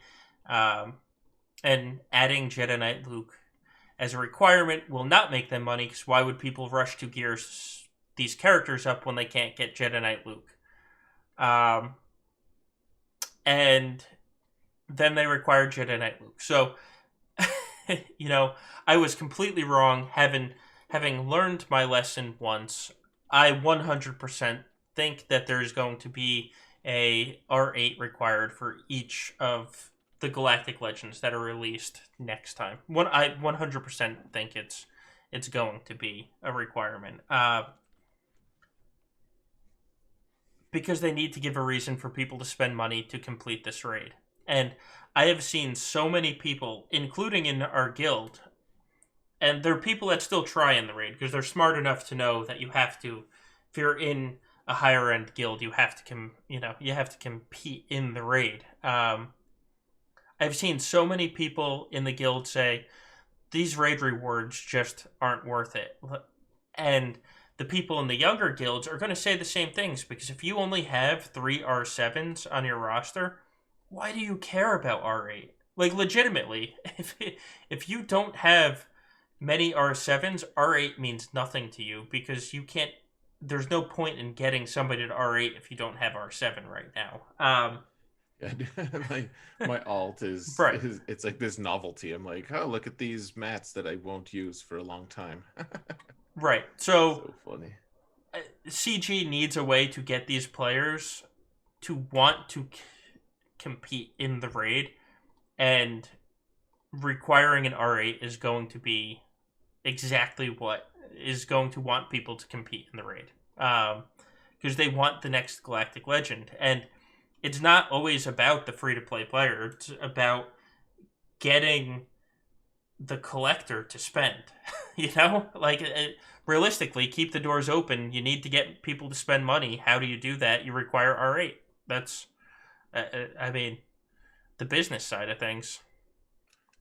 Yeah, we'll just have to see. I mean, I think one thing that a lot of, well, I don't know, we haven't really taken that much flack, but I feel like we have a pretty mixed record in terms of like our predicting what CG is going to do, and Oh, I yeah, think a lot no. of a lot of that has to do with like we perceive certain things to be valuable to them that they don't perceive themselves for whatever reason, and so it like everything's for them is based off of value, like Hmm. dollar amounts. Like it would be foolish to think otherwise. Like sure, they're players and everything, they want people to have fun, but at what price? Like they're not going to just cost themselves a ton of money if they could make some money. So like they're going to they're going to end up doing whatever makes the most sense for them fiscally, and we just won't know what that is, Well, really. that's the thing. Everybody is, Monday morning quarterbacks or sideline geniuses. They legitimately have a team of people, and it's not one person, they have a team of people that goes through every transaction in the game to figure out how to optimize it. And it's not just CG. I'm not saying this is just a CG thing. It's every every game has this team of people. Every single one. And at every pitch meeting, there's a representative saying, "Okay, based on what we see, this is what we're gonna do." Like you're naive to think that any game doesn't have that. So I, I'm willing to bet though that that team has or will say, yeah, require an R8. That's it just makes sense, and it makes sense if you're watching their progression of legendaries. Each additional legendary or heroic journey requires a little and more gear and a little more gear. Like you look at Sith Eternal Emperor, he required more R7s than the first Galactic Legends that came out, and Jedi Master Luke, he was easy for people that have been playing the game for a long time, like you or me. But if you're a younger account, the Jedi Master Luke requirements are absurd. Like they were just absurd. Um, so the Galactic Legends were even harder to get in theory, because they're built every year. They have to build on what they've already done. Otherwise, people are going to get all these characters easily, and the people that paid money are going to get them for free. So they have to up the ante. Like you just have to. It's kind of how games, multi-year games, are built. sure. So I 100% see R8 required. I think the biggest debate is the next batch of Galactic Legends, which Right. you and I have actually started talking about. Like, okay, well, we have both, and we're kind of just waiting. Like, we already have the legendary character, like kind of like the way they released Jedi Luke, and he's not a counter to Galactic Legends yet, at least, but like we have that. So now the next thing in the pattern, if we're following and it's a pretty small sample size in terms of like trying to build a predictive model or whatever, but I think like we got to start paying attention. When are they going to release the next Galactic Legends? Yeah. um if they announce them next week, or I doubt it will be, but if they did, like Relic 8, I kind of think might not happen. If they announce them in like 3 or 4 months, then yeah, absolutely, probably at least one. So it's about time frame as well. Right. Yeah. Uh, Anyways, okay. So next question is, well, we kind of talked about this question, quite frankly, at the start. So I'll skip down to, assuming you have all the ships, what is the most obnoxious possible ship's defense one can set? I don't know. Um, I mean, both GET2s are kind of tough to beat. Uh, I wouldn't say that that's the most obnoxious. Maybe like I don't know. Negotiator is certainly the first one. The second one is up to debate. Like maybe the thing is, every all the other fleets have a pretty strong counter. There's a lot of there's pretty strong counters to everything except for like Negotiator is the one wild card in my opinion. Yeah. Like Rebels, I was prepared to say like Rebels can just destroy or can destroy everything when they're on defense if they get lucky, but like if you play it well, an Empire fleet with TIE Bomber is just going to manhandle even the fastest Biston fleet. So I don't know, like maybe like a Radis comp that just steals a lot of banners before it dies might be good. What do you think? Yeah. I uh, I will always think the negotiator with Rex, or not Rex, with Y Wing, Anakin, and Ahsoka, or Rex, one of the two, is going to be the hardest one on defense. Like, can I beat it with General Grievous almost every time at this point? Yes, but it's not always pretty. It's not. So I think that's the toughest, and I guess it depends where you are or where your opponents are. If your opponents have a if your opponents don't have a 7-star finalizer, put the rebels. The rebels on defense steal banners. Like even if you use your Empire fleet against it, they generally steal banners. I can't tell you how many times people have gotten in the 50s on my rebel fleet. Now, as 7-star finalizers come more and more prevalent, that's going to change. But right now, Negotiator and that Rebel fleet are probably the most annoying to me. Like, when I open up a back zone, that would be the most annoying to me. Yeah, well, I guess it also depends on what you have available to counter things with. Um, I was pretty taken aback actually in my final round. My opponent had he'd placed his and he has a relic 8 Kenobi, so he placed his negotiator down, of course, Yeah. and then he also put a really strong Empire fleet, and Malevolence counters both of those, but it can't split itself, No, obviously. right. So like that was for me the biggest thing. Like, okay, so I have all these other fleets that could maybe beat the negotiator fleet, but I've never tested any of them besides Malevolence against Relic 8 Kenobi. I have no idea how the dynamic has changed. So I had to end up using like rebels to kill the Tarkin fleet, and it was totally counterintuitive to me. Like chat, my buddy Abattoir actually provided some knowledge, so that was nice. But yeah, it was very that was extremely challenging because I didn't have any other teams that could consistently beat both of those. Like I think maybe that might be the best. But if you're a person who keeps both of the GET2 fleets, then that's not even that obnoxious. You just, as long as Malevolence can beat Negotiator, the Negotiator can beat that Tarkin fleet, Yeah. maybe take some banners. But, um, and before you preach to me about the beauty of taking both GET2s, that was the reason I ended up tying with him, is my Negotiator stole a ton of banners from him, because otherwise it was looking grim. And Yeah. I ended up stealing like 10, 12, something like that banners, and that obviously that contributed to the tie. So, you know, uh, what I lose on the, I don't know. I was gonna have this cool saying, but I forget how it works. Something about backswing and upswing, something about swinging. I don't know. It worked out for me. So, That's fair. Um, all right. So moving on. Uh, right now, you can make the championship of a Grand Arena week and still finish fourth.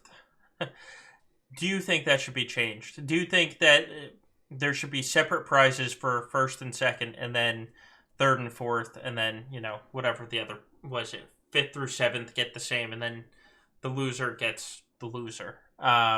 So, do you think making the championship round you should get more recognition and not finish fourth if you lose the championship round? I actually do think you should get something. I honestly like so you make the finals, and I think you should get second place with just a small bonus, something, Yeah.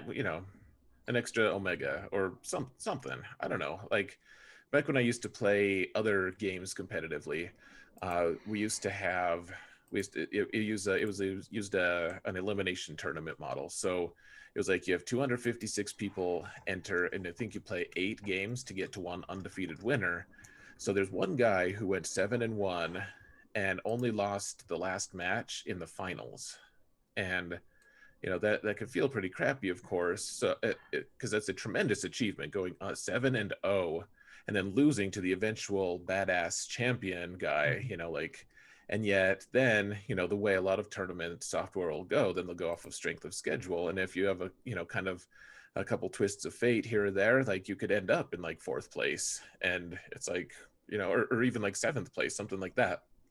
And like so a lot of what one thing that I really liked, and that I know this is a way smaller scale doing the weekly things, but they used to have the championship call or an award called second to one. Instead of like second to none, they was second to one. It was Yeah. like, well, you won, except like you did the second best in the whole thing. You didn't win the whole thing, but like that was a special award for that. And I think there is something to be said about going undefeated, as opposed to, I mean, I'm not taking away anything from people who like win or who lose their first one and then they win their next two. Like that's happened to me, but like you're going to be facing people who have already lost. Like almost by definition, you're generally going to get weaker opponents. It's not as much of a feat to go as going undefeated until you face the champion. So Yeah. to me, I think it'd be nice to give them a little acknowledgement. What do you think? Uh, so I don't like the way that our weekly brackets are set up as they are. So it's gonna color my uh, you know answer a little bit of if I face you in the first round and I lose and then I go 2-0, how is that different than if I go 2-0 then face you in the third round? Right. So I get why CG did it because they don't have an actual bracket style, like it's not a bracket. So No. we call it, like, the community calls it the championship round, but it's really not. It's just you know I could have faced you first, I could have faced you second, I just happened to face you third. So where you get your loss, I don't think means you actually finish second. For my ego, I will say I finished second if I lost the championship round, but if I randomly got paired with you in the first round and lost it, like, I still would have had the same season. So I don't. I guess that just means I'm fine with how it is right now until I want them to set up an actual bracket system. Like, I would love to see a Mm. bracket and actually play towards a championship and have it be a month long type bracket. I would love that. Um, Oh man. What if we could play 12 matches to one undefeated winner that would be in a month? amazing. Like, that's what I wanted. And we probably talked about on the. Actually, this was before the podcast, so you and I just talked about via private messages of, like, that when they first announced Grand Arena Championships. That's what I thought it was going to be, and that would just be. I mean, that would be just astounding. Of course, that would mean that you, Klesso, and I would probably face each other much more often. But you know, If Oh yeah. like Well, yeah, we'd end up hitting each other. right, It would be good. Well, I don't know all the. Again, it comes down to what CG thinks is important. Like, from the way I see it, like people will be way more into GAC rather than like you and I just like butchering randoms, or getting butchered in turn sometimes. But like we're just facing like these random guys, and every once in a while it's like, oh hey, I faced that guy a while ago. Like, wouldn't that be cool? You're like, okay, I'm 3-0. I still have to win 9 more if I want the championships. right. And Solo and Klesso and Gom are all in my group. Like, eventually, if I keep winning, I'm gonna have to face one of those guys. Yeah, how cool would that be? And they just show you like they could even keep the current screen of the 8 people in your bracket. Do it like March Madness style, where you have Uh-huh. an east, a west, a south, and what is it, the northwest? They always come up with a stupid name for the fourth bracket. But show like the 4 brackets, then you zoom in on your bracket for the week. I mean, that would be so cool. Like that. That's what I was hoping for. That would make it. That would honestly make me feel a lot better about winning as well. Like if you come out of that and you've gone 12-0, going 12-0 is amazing anyway. But then you see like the all the players that you beat to get there. Oh, that would be so cool. So very cool. Dude, well, and the people who like to watch it would be way more into it too. Oh yeah, Yeah, and like that then would. oh man, can you imagine the coverage that like Nev and now Ranger could do on GA Center if you actually had brackets? That would be. Anyway, so CG, do that. Make that change in the next month or so. Actually, this GA Center season is 4 months, so CG, you have you have 4 months. Make it happen. you, you have until summer. Yes. Go. All right. So next question.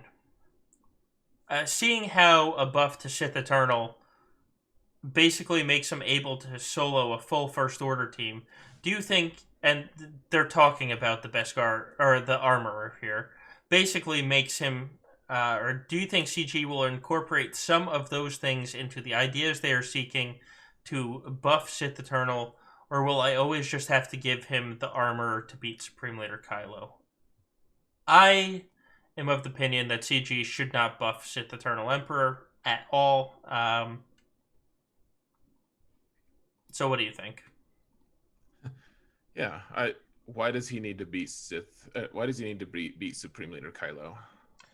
Uh, uh, Like, yeah, I don't see. Would it be nice if he's the only galactic legend you have? Sure. Like, right. is it necessary for the game to be balanced? I absolutely, yeah, no way do I think that's necessary. I think for 3 years, people have been begging CG for a true rock paper scissors in Arena. They finally gave it to us, and now people are begging to have unbeatable teams.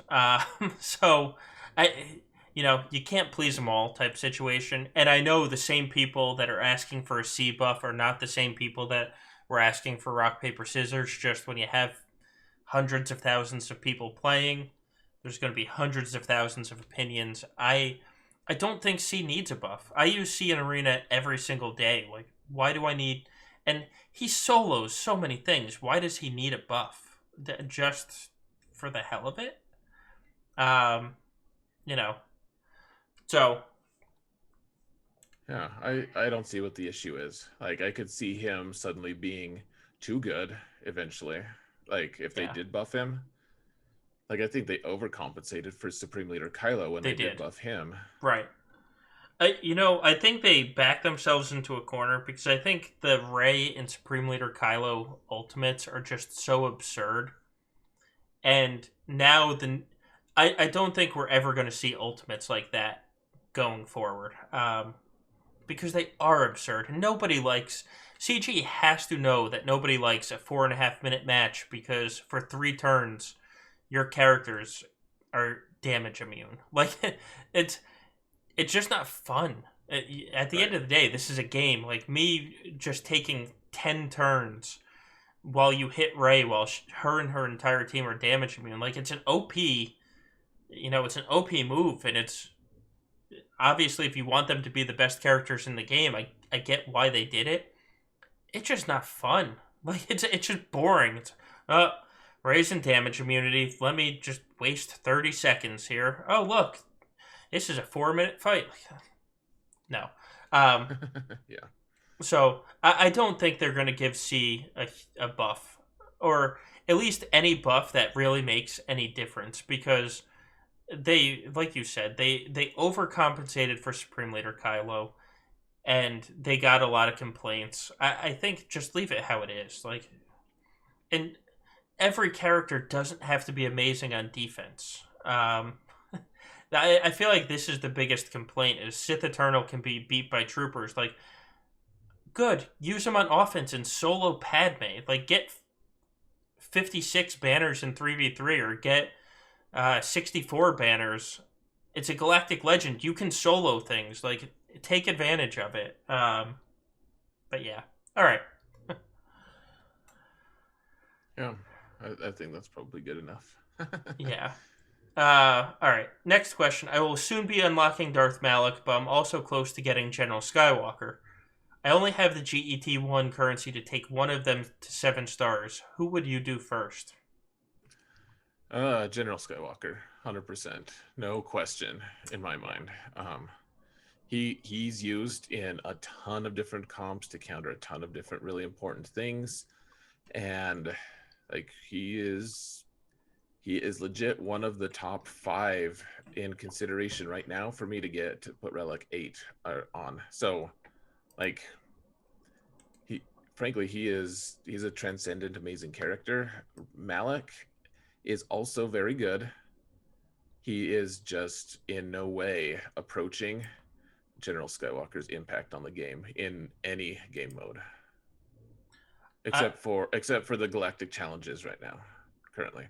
right. then Right. then he's okay, but situationally, like, generally speaking, I would always take Skywalker first. What about you? I completely agree with you. General Skywalker will be my 4th R8. I'm going to do 3 Galactic Legends first, and then General Skywalker will be after. It will be before the 4th Galactic Legend. Like, that's how important I think he is. So, completely agree on Skywalker. Awesome. All right. Should auto deploy be fixed? It can really screw up banners when you're making a close Kyber run. It can also screw you up if you're going for a top 10 run. So should they fix the way that an auto deploy works? I was thinking about that the other day, actually. Yeah, I think they should. I think right now, especially with the Galactic Legends being what they are, like, it is super annoying to try to beat those teams. Like, if you get unlucky enough to get matched up against someone who's not even interested in playing, like, I don't know, find some fun way to find some way to engage people. Like, it's just a chore right now to beat an auto deploy. It's like, okay, I get the win, but now I have to, like, do actual unfun gameplay to do this. Like, I don't know what you do exactly. Like, can you take the middle? Can you cut, like, the top 10 characters out and just, like, and then just sort by faction or something, so you have teams that are in the same faction? Like, it seems like they could do something that wouldn't be that hard. That would also not just be mind-numbingly awful to play against. Yeah. I think if you auto deploy, they should put your weakest characters on the board and you can't attack. Like, I get why they set up auto deploy as it is. The point of it was that all your best characters are on defense, so you can't then attack your opponent when you didn't take a step to set defense. Like, I completely understand that. I completely agree that your opponent shouldn't be punished for placing a defense. And they did it the way that they did because they don't want teams, like, they didn't want to auto deploy teams with synergy, Because again, that could screw your opponent who actually did work as opposed to you that just did nothing. So I get why they did it. I just think it misses the mark because I think it punishes the people that didn't auto deploy. So I think you just start from the bottom of your roster and fill the board that way, and then say you can't attack. Like you didn't place defenses. Sorry, you're missing attack phase. That's Yeah, I'd be fine with something like that. You're right. Like it just punishes your opponent, is what it does. Because a lot of the people who auto deploy don't even pay attention. They have no idea how well their opponent fared. yeah, Like they don't care. They care about getting like a tiny amount of rewards right. at the end. They are all the people in that we sit here and say, why don't you just join for rewards? Like you're sacrificing rewards by not joining. I don't get it. Like these Right. are, you know, um, Yeah, they're the people who are like, oh, good idea. I'll join for rewards. right. Uh, Yeah, like huge props to the people who just place just like random crap on their defense and have no intention of attacking. Like those guys are my heroes. The guys who just want rewards, don't yep, like Grand Arena, and they don't want to make a bad experience for people. So, agreed. All right. So where was I? Oh, what factions would you recommend for newer players who just bought the Hyperdrive bundle? And should you level up and get gear for characters, or try to get everyone 7 stars first? let me see here. I don't see that on the sheet here. Oh, I It's see it. I see it. yeah, Um, yeah. So, who just brought the hyperdrive bundle? That's so hard. I think. I mean, if the obvious path, and a lot of people do it already, is if you have the hyperdrive bundle, go for the Jedi Knight Revan team first. Like it's pretty easy once you do the hyperdrive bundle. And then, I mean, I just follow the same path as usual though. Like you want a rebel fleet, you want bounty hunters, you need Commander Luke. Like there's a ton of backfill to do. Like in a lot of ways, the hyperdrive bundle actually hurts you because it gives you a bunch of characters that are functional on some level, but they all need zetas suddenly, and you don't have any zetas to start with. Like hyperdrive bundle, you'll start with like one kind of, and you'll start earning some, but like you have way more characters that need them than can actually have them. So I don't know, in some ways hyperdrive bundle isn't the best purchase. Plus you have to put mods on everyone. You have 0 mods to start with. It's a mess. But I would say in general, yeah, I would go for I'd go for Jedi Knight Revan, and then like Commander Luke, and just the same trajectory I've been doing with Prevail, man. Like, get your Vader up and running with Emperor Palpatine, get some Phoenix to gear 8 at least, so you can get Thrawn, etc. What are your thoughts, Solo? you are much closer tuned than I am to the lower to the lower levels right now. But I do generally agree with what you said. Get the Jedi Knight Revan team, get Vader, and get Phoenix. And I know at the lower levels they're actually a really good team, but um, yeah, yeah, I would say focus though. One of the biggest problems we see when people say or ask us for advice on a roster is they have like 3 First Order done, and then 3 Empire, and then you know 2 Jedi. Like focus what you're doing because you can't. This game is so big and has been out for so long now that you can't do everything at once. You just can't. So pick a team, go for it, then move to the next. Right. Well, exactly. Don't necessarily like get that team all the way to like gear 13 or whatever. Like gear 12, depending on what level you're at, like gear 12 is probably great early on, but yeah, I mean, it's so hard, it's so tough. We can't spend 5 minutes and tell you all the things, Yeah. but yeah, like focus on some things for sure at the start, especially, and then I mean, my alt kind of just works on whatever, but I wouldn't say that that's well, it is a winning strategy because I'm winning with it, but I don't know. I wouldn't generally I think a lot of that has to do with my experience in the game more than anything. So, Right. anyways, we yeah, Yeah. Real quickly, focus. Abattoir in the chat wants to clarify: when you say finish a team, you don't mean G13 or R7. Not at that not at that level. It means making them usable. Right. Make it, make them actually relevant to whatever your GP is for sure. Yeah. Just yeah, like Relic 7. Don't put any relics on your account until you're like 2 million GP, I think. Well, whatever. Maybe Abattoir has other things to say, but my perspective is relics is what ruins matchup GP. Yeah. So, All right. We're getting close, so we'll have two more. One a little more in depth. The last one is the fun one. So assumption is there's a general consensus that Jedi Master Luke's ultimate is by far the worst of all the GLs. Do you think CG really needs to consider improving it, especially since unlocking him has the most difficult requirements? um I think his I think his ultimate's great. Like I've had this conversation with three different people today actually. Me too. People people saying how awful his ultimate is and how awful he is actually. Like it is extremely baffling to me. Like it are you not killing all the things you want to kill with him? Right. It's Even without his ult and with his ult?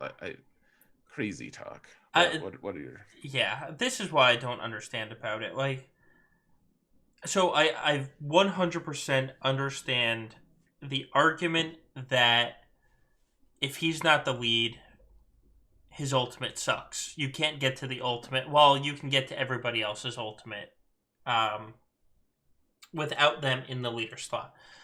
If you want to say make it easier for him to get to his ultimate when he's not a leader, I'd be perfectly fine with that. That that I completely agree with. But if you want to talk about his actual ultimate, in my opinion, is probably the best ultimate with what he does because, like, Rey's ultimate, yeah, she goes damage immune and then does a lot of damage, but if you have five people standing, that lot of damage doesn't do anything. I can see an argument for Kylo's ultimate because he starts stacking the mastery if you use it right, and the AI doesn't use his ultimate right, so it's really just damage immunity when the AI is playing it. Sith Eternal's ultimate's probably my favorite, but just because it's so cool to just erase a team. But if the team isn't all opposing Jedi, he does a lot less damage. Jedi Master Luke's ultimate does your entire team is buffed. Like you go into a territory battle with Jedi Master Luke, you get the ultimate when he's the leader with three bugs still standing in the first wave, and then you just roll through the rest of the territory battle missions. Like you ignore all taunts. You're doing 35% more damage with General Skywalker, who's just hitting for like 150 to 200k every time he does an AoE. Like his ultimate is absurd. And like Endall says in chat, his ultimate is probably going to age the best out of all of them because eventually Rey's damage just isn't going to be enough. Supreme Leader Kylo, or not Supreme Leader Kylo, Sith Eternal Emperor, it's the same thing. Eventually, the damage he does, all he's going to do is erase two people, which is still a fantastic ultimate. Don't get me wrong. Like, you're literally erasing two people from the board. Um, Jedi Master Luke his ultimate will always give buffs to the entire team. Like, always give buffs to the entire team. That's something that is just going to age fantastically. So, would I buff his ultimate in terms of getting it when he's not in the leader slot? 100%. I think you need to be able to get him to the ultimate when he's not leader. Would I buff his ultimate otherwise? I think his ultimate is fantastic. So no, I wouldn't. Yeah, I basically agree with everything you said.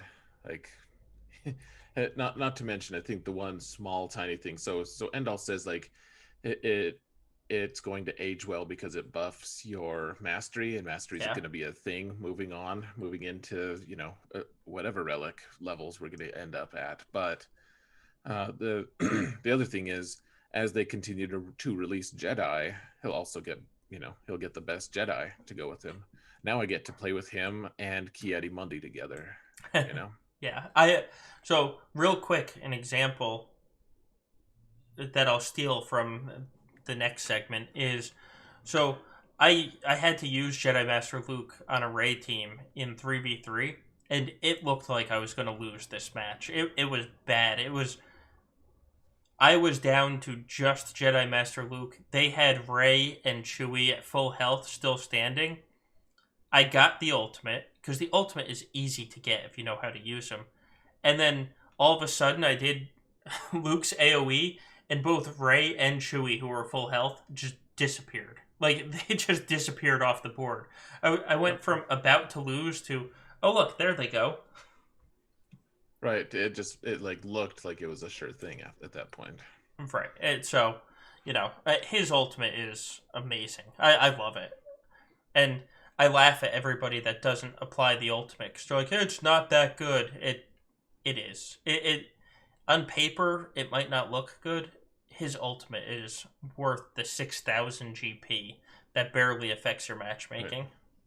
I will say the one caveat to all of this that I will say is the if people do want to save tokens, they want to save their their donuts or whatever for Sith Eternals Ultimate. If they intend to like unlock Jedi Master Luke, then Sith Eternal right after that, I actually think that is probably the only reason you want to save his Ultimate tokens because like the matchup GP, I agree, like laughable, but in terms of just impact on a character, Jedi Master Luke is still pretty decent without his ult. He's much better with it. Sith Eternal Emperor is in a real awkward place before you get his ult, though. Like Yeah. getting his ultimate is enormously beneficial to him. So, I mean, I would still do the way I did it before, where I just put it on Luke immediately when I had his ult available, but I think that there is something to be said for just saving those tokens until you get Sith Eternal, just so you don't have that awkward phase of 2 or 3 weeks, whatever it is. I it depends on how long it's going to take you to get Sith Eternal. I mean, Sure. if you're going to get Sith Eternal within a month, I could see the argument. If it's going to take you 2 to 3 months to unlock Sith Eternal, and you're like, I'm going to save these tokens for 2 to 3 months and not have an ultimate on my JML, so I can just unlock Sith Eternal a little earlier. It's like, so you're going to waste it for 2 to 3 months worth of light side territory battles and territory wars, and you know, and I hear the argument all the time that you get to Luke's ultimate and the round has already been decided. If you have a fast Luke, Grandmaster Yoda, and Old Ben on the team, you can get to the ultimate before the other team takes their second turn.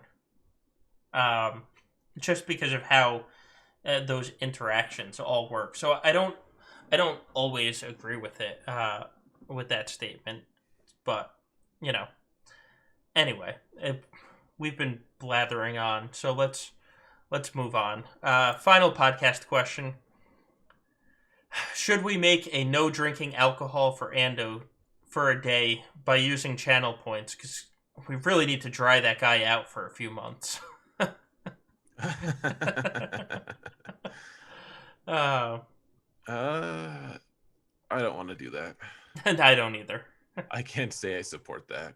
I support doing things for Ando, and I think in this case we just need to make him push through.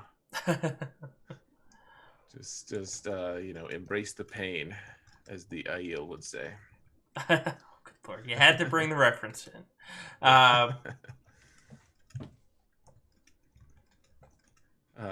Yeah. What do you think? Uh, yeah, no, I enjoy Ando as he is. Yeah, don't don't mess with Ando. He's got a good thing going. We have a good thing about Ando going. Because it's not us. Ando's Yep. not here but love for that guy. All Yep. right. Um, all right. So, real quickly, we both have alts. Yep. Mine is 6.7 million now with two GLs. Uh, yours is lower than that. Um, so, how'd your first alt do? Gosh. It went well. So this week, this is my last season in Division One. Sorry, in Division Two. I'll be in Division One next time, no matter what. So uh, I I did, we've talked about it before. I'm not trying to, whatever, not trying to brag here this time specifically, but I do want, like, I got 100 consecutive wins last season, and it was already too late to do it at this point in the season last time. But I wanted to get like celebrate in some way, and so I'm intentionally getting into Chromium League this week just to make, I don't know, just to see what it's like. I have a feeling it's going to be painful. I bet that there's going to be like a Galactic Legend in there or something crazy. Um, Maybe not, but I want to hang out in the land of the tryhards. Make those alt fights a little more, I don't know, interesting for people. A little higher stakes. Like all the only people I'm going to be facing are people who not only won all three of their Chromium matches, but they're going to be, or of their opening week matches. They're also guys who full cleared and like had dominant, had dominant scores, and they also got a bunch of the feats. So like they're the tryhards. It's the land of the tryhards, and I thought I'd venture in. So I am intentionally pulling a Klesso. That all that being said, my week wasn't that great. My first couple matches, there was an auto deploy, which I didn't get a great score on. Another guy who I messed up a couple times against because he just placed like basically every good team on defense, and then he never attacked. Or no, he couldn't clear his zone. And then the final one, the guy placed a pretty tough defense. And it's the finals, right? So I'm like, this guy's gonna attack. Clearly, he never did though. So, I got a good score on my final one. I got all my feats. So maybe top 10 is still in play. I'm not sure. I'm guessing with Chromium in looming large, I'm not going to make top 10 this season, but we'll see. I'll still try. I'm still in the running for it, I guess. So, yeah, that was how my alts week was. How was your high level alt? So my alt's first match was much like my main account's first match. Of he had this one had zero Galactic Legends and no gas and no Watt and no GET 2 ships. And so it wasn't fair. My second opponent he was probably the hardest opponent of the bracket, and he placed Ray, Han, and Chewie on defense, which with my main account isn't a problem because that's people figured out how to beat that with Supreme Leader Kylo fairly easy. But his Ray was a really fast Ray with a lot of health, and so I went in with the Ray mirror match, and I was easily able to get Han down. I could not kill his Chewie. Literally could not kill his Chewie. Um, and so his Ray beat my Ray, which was awful. So then I brought in Jedi Master Luke. Who were the other two? I think it was Jedi Master Luke, Gas, and Hoda. I think that I brought in, and like I said earlier, man, I lost my gas. I lost my Hoda. It's literally Jedi Master Luke in the yellow. I got my ultimate, and then his Ray and Chewie disappeared. Like there's one AOE, and they were just gone. I think Jedi Master Luke hit for like 250k or something ridiculous on both of them on his AOE, and so I was able to get through that zone. He also placed a couple of other tough defenses, and so he made me work to get through that zone. The thing is, he went so heavy on defense that he then couldn't full clear of me because he also, he had Jedi Knight Luke, Old Ben, and Hoda on defense. He had Darth Revan, Bastila, and Malak on defense. He had Fin Poe. He had CLS, Chupio, 3PO. He had, and then KRU, Kylo, and Red Panda. So his defense was brutal to get through, but then he had nothing to clear me, and he cleared one zone. Um, and so, I ended up getting the win. Then going into the third match, the championship was really the second match. The third match, it was another guy that had two Galactic Legends, but he didn't place a tough D, and he still didn't full clear me. It's awesome. Yeah. So I finished the week 6-0. Wonderful. Yeah. Now that brings up your other alt, since one alt is not enough for you. How It should be. did Prevail Man prevail? He did. This week was easy. Division 10, man, those first couple weeks were brutal. I don't know if I just got bad RNG or if like the matchmaking was just like I didn't game it well enough or what, but it was just that was brutal. I couldn't clear. There was like 3 or 4 guys I couldn't clear. I barely won a couple of them. This week at least it's and actually the final week of my first season where it's been pretty smooth sailing. So full clears. I can't do any feats, but I guess I'm okay with that. And yeah, I'm up to what 15-0 on that account. I think the biggest thing was I was trying to make it into Division 9 last time or this season because I was in 10 the time before, and it didn't, for whatever reason. I was below the GP line, and they still stashed me in Division 8. I have no idea. Like I was below the million GP that you have to get to Division 8, and I still made it in somehow. I have no idea. It was very strange. I wonder if I went over at some point at some critical time, and they just like logged me in at because there was like one small time that I did go over that GP. Mm-hmm. So I don't know. Or Division 8. It could be a matchmaking thing because I've heard before that people were pulled into a different division, and the guess is that it's because they just didn't have enough people at a similar GP to matchmake you with 32 different people. Right. Oh, maybe. I don't really care. I was just I wanted one season in, like, I didn't care about the division. Frankly, I have never cared about the division that much, except for going from 2 to 1. 2 to 1 is a special case, just for reasons that we don't need to spend time on right now. But otherwise, I'm good with whatever division I'm in. I just, as a content creator, I like to have that just kind of nice, even symmetry. It'd be nice to just have one season in each division and move our way along. So then I can say, oh yeah, back when I was in Division 9, this is what we used to do. Instead, I'm like, oh well, I've never been in that division. You're on your own. Yeah. So, anyways, I ended up going 9-0 this week, or is it 8.5 and oh? Right. Yeah. All right. So our last segment here is what are we doing to prepare for Grand Arena? What did you do this week for your roster? Oh man, I'm super fancy.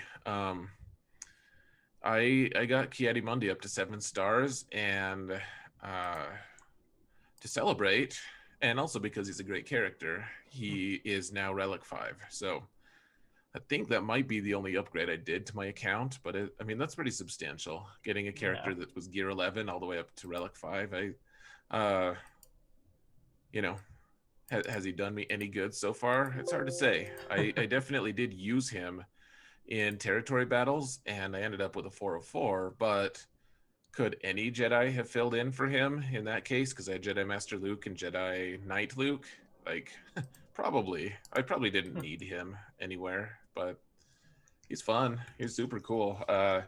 My opponent's cam killed my fives like he was cup, so that was cool. Yeah, I made a there's cup that. joke. I'm cool.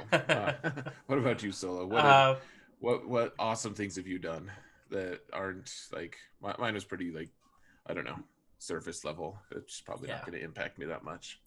Well, I got K2 up to Gear 13.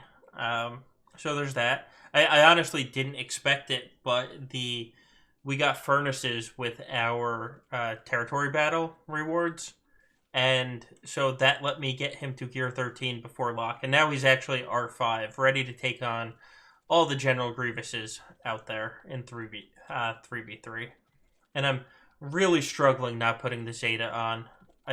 Gom said it the other day.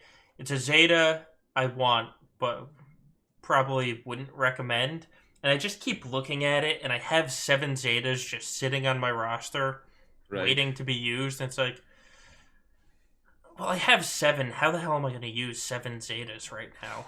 And the answer is, Right. Even if a yeah, Galactic Legend came out tomorrow, you're not going to have right, him have that unlocked and be able to apply all yeah. six. And the Zeta is stupid. It is a stupid Zeta. I did the math.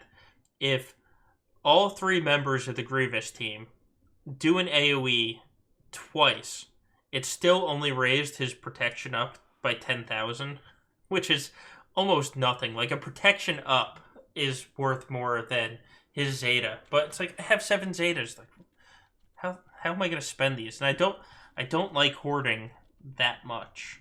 Like it's hoarding that much just physically pains me. So I don't know.